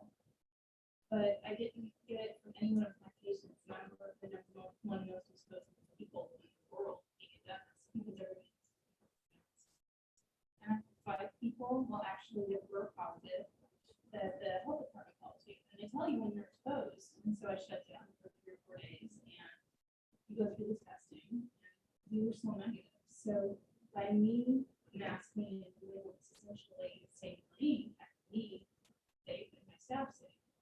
So in the opportunity, if you're looking in the future for the optional, those people who be there that will be protected from having their masks on, which is obviously showing, and I definitely agree. If we are to, like, I think it's very important to save up the possibility of the students that are getting ready to, children that have the vaccine and want to get it. And looking at the possibility of making the masks optional, but also looking into the possibility of whenever they are being quarantined, for shortening the days if we have the opportunity to be able to get tested. But from what I understand, in terms of this measure that we have today, we have to do it because it's a 30-day thing. yeah, there's Right, exactly. And so I think approving this for tonight, for the next 3 days, but we've got work to do for the next 30 days. And I think just listening to everybody, that's where we're starting to lean. And I do agree with the whole. So if you want to go ahead and pass a motion with this, with the understanding that we've had very good discussion on it. I just want to clarify. So our kiddos that are the young ones that are choosing to get vaccinated, they will, after their second shot, will fall into they do not need to quarantine after contact unless they show some. Unless there's something.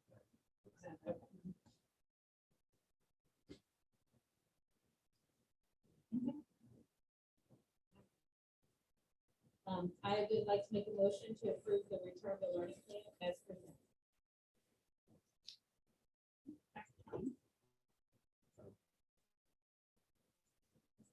Yes.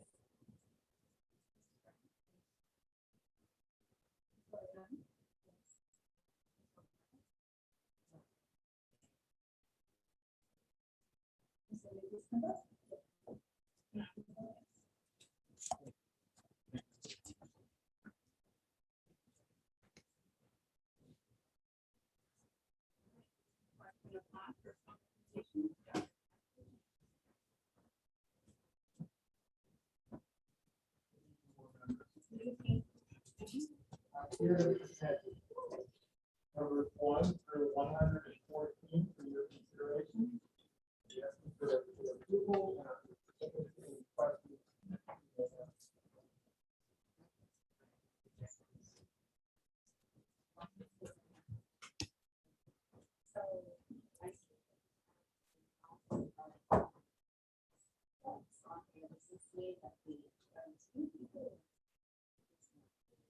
So we have had new people, but at the same time, we've lost some people. It's not the same stuff.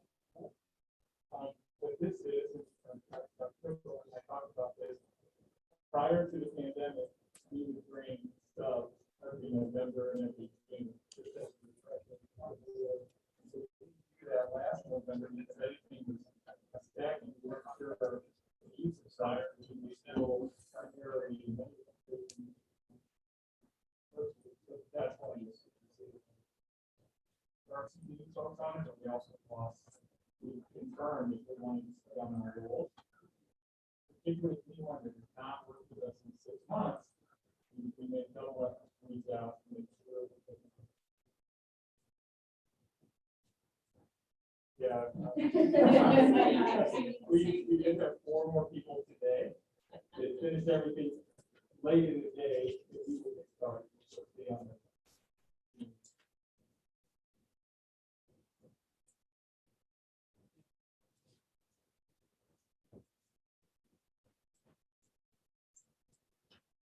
Number 24. That's correct. So she had said that, and this is reaching, I had not spoken to the first one, but not comfortable at the moment. But that's actually substitute and likely be substitute. That's what I thought. Yeah, and open to supporting new office professionals when you get them off. So that's not correct. I think that's right.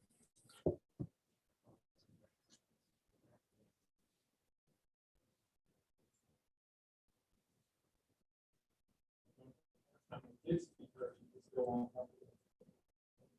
Yeah.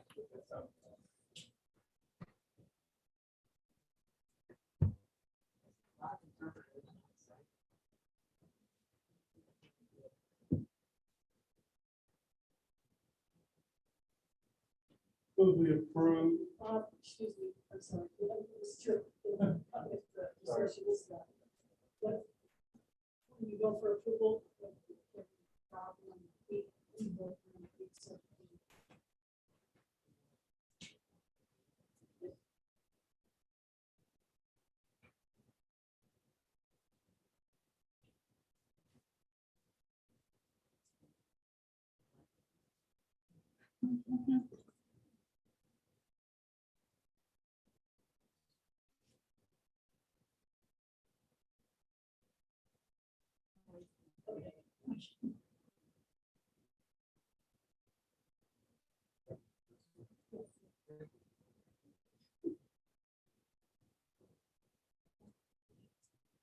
Will be approved.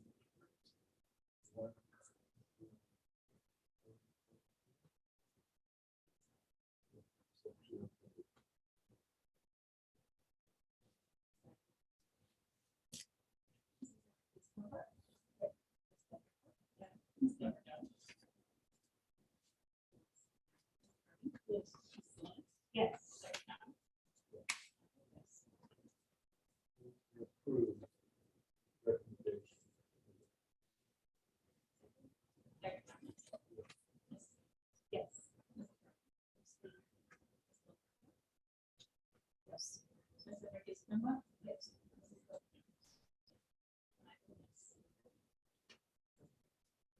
Thank you. 5.6, board member comments. Or Mike walks away. I hope you're busy over the next. I don't think there's lots of conversation. But people get lots of people. But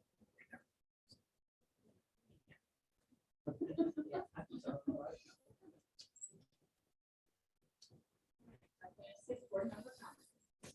I wanted to first of all say I had a wonderful time at the conference.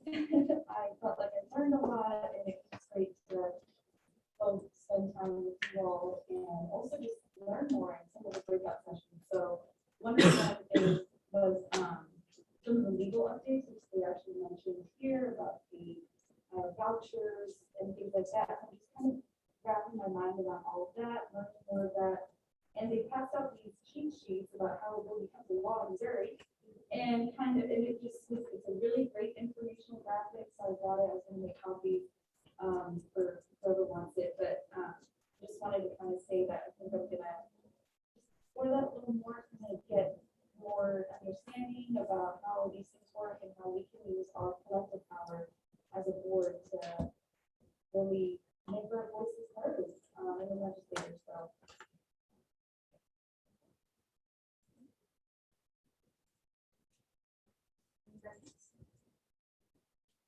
We're gonna share our learnings next. Yes, yes, At the work session. at the work session. So, no, you're fine. I just wanted you to know that, that we kind of go through like what everybody learned at the different, all of the different sessions. So. We got a little preview. I'm very excited. It's, yeah, it's a first time going, and it's an experience. Nobody else has anything? I will make one comment. I was sitting in one of my first ones. I don't want to lead too much into it, but I will say it made me feel a little bit better because every other school was talking about how the same things that we're struggling through. And so it just made me feel like, oh my gosh, it's not just us. You know, how you get into that feeling of, why is this happening to us? Why is this happening to us? But to hear everybody else and to kind of see the sadness, and there was tears literally shed in that one, and just kind of made me feel like, oh, it's not just us. So it was definitely good. It was great.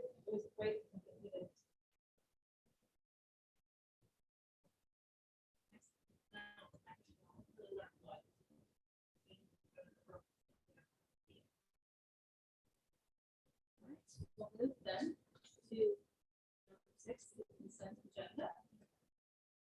Madam President, I'd like to approve the consent agenda items. 1-0-5.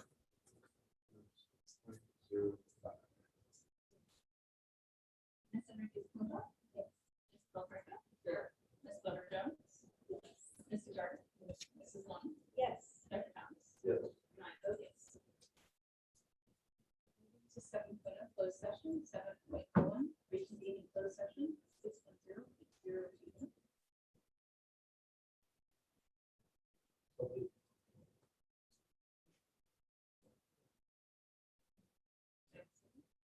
Okay, sorry. It's okay. Ms. Glover Jones? Yes. Ms. Glover Here. Ms. Enriquez Pinto? Yes. Mr. Garden?